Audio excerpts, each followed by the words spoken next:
January has been rough. I've been in such a creative slump, and the weather recently has been very cloudy, rainy, and gloomy, and it just hasn't been helping. I haven't been able to go out and want to take photos, so it's just been really difficult trying to find my footing and really getting my year started creatively. So today I just really wanted to have a cozy day in and change that, because 2024 is the year that we are going to be creatively successful, and I'm going to tell you how we're going to do that.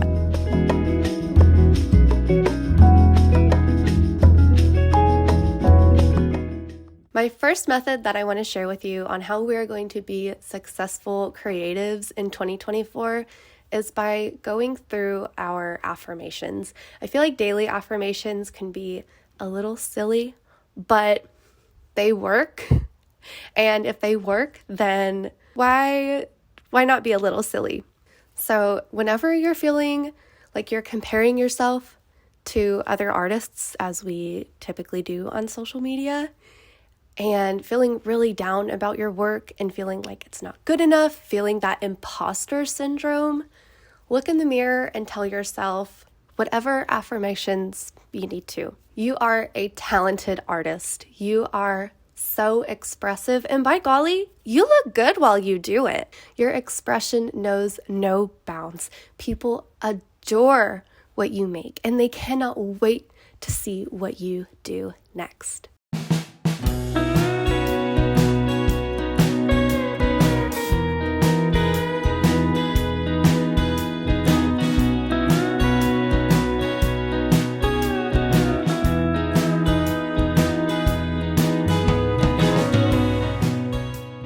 My next tip of advice on how we are going to make 2024 our year of creativity is we are no longer going to monetize all aspects of our creativity. I think that it's very important that we have hobbies, and a lot of hobbies that I'm interested in are creative. I used to be super into sewing. It's something that I have not done in quite a while, but it's something that I've been wanting to get back into. I just haven't been dedicating time for that, and I'm going to change that this year. I have a pair of pants that don't quite fit me the way that I want them to, so I'm going to hopefully change that today. I may ruin a pair of pants. I don't know. I've never done this before, but I figured that I would at least give it a go instead of taking them to be tailored, because it's good practice for me. And while I'm working on those, we're going to talk about why we need to have hobbies and why we don't need to monetize all of our creativity.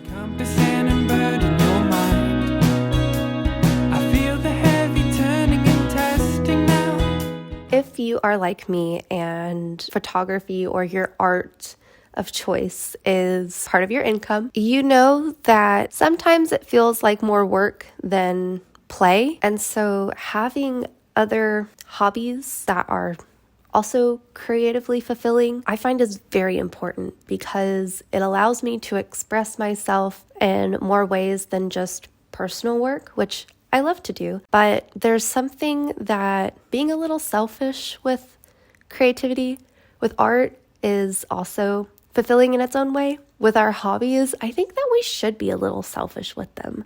I think that being able to make something just for yourself is entirely justified, and I don't think that you have to share that with the world if you don't want to. I also think it's important that you don't monetize every aspect of your life. I feel like we have gotten really caught up in this hustle mentality over the past 5 years. It's made it to where we aren't really living.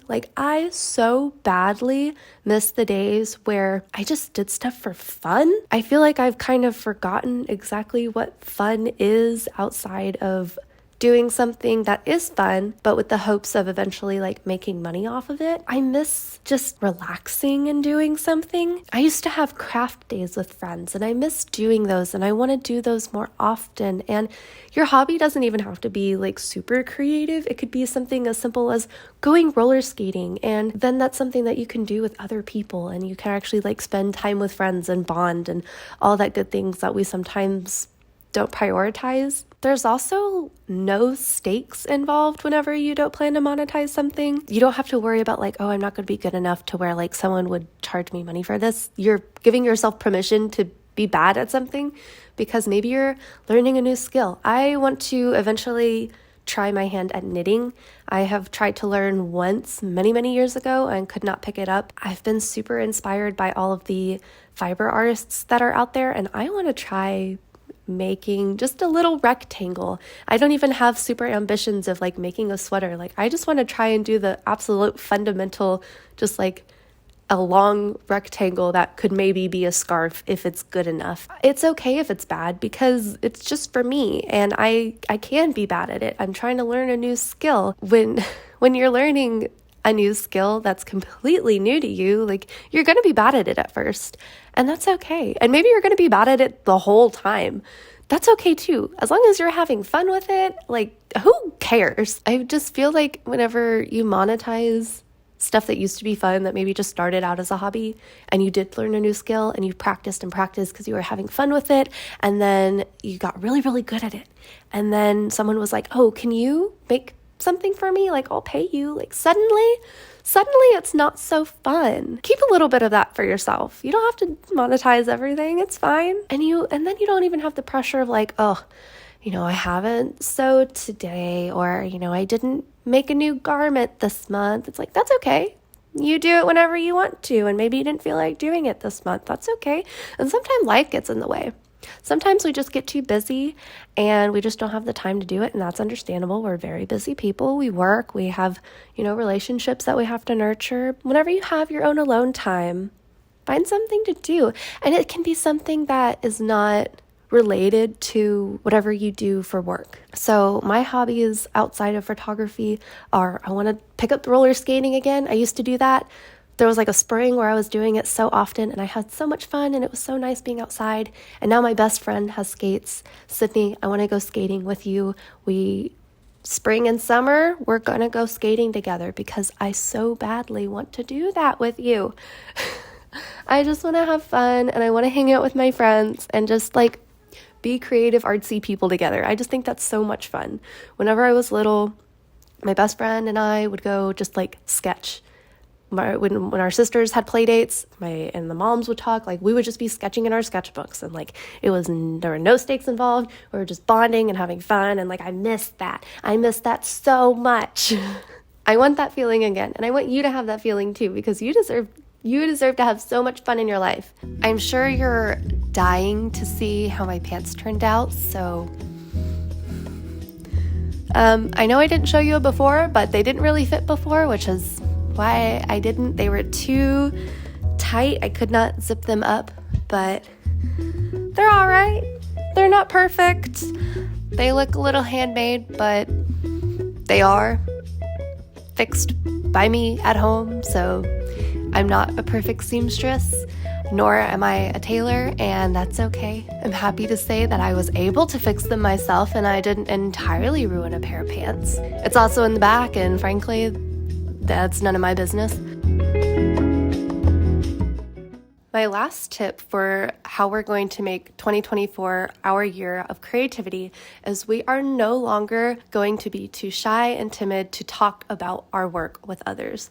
Whenever we're having a conversation with someone, instead of the boring small talk, we're going to tell them, oh, this is a project that I've been working on. Here's something that I've knitted, or here's a photo shoot that I did recently. Whatever your creative medium is, we're going to tell people about the exciting stuff that we've been working on. Maybe it's something that we're working on in progress or something that we've just completed, because you deserve to be excited about your work and you deserve to tell other people about it. And you never know. The person that you're talking to may have something of their own that they've been working on and they're too shy to share it. Seeing your confidence and sharing about your own work may open that door for them.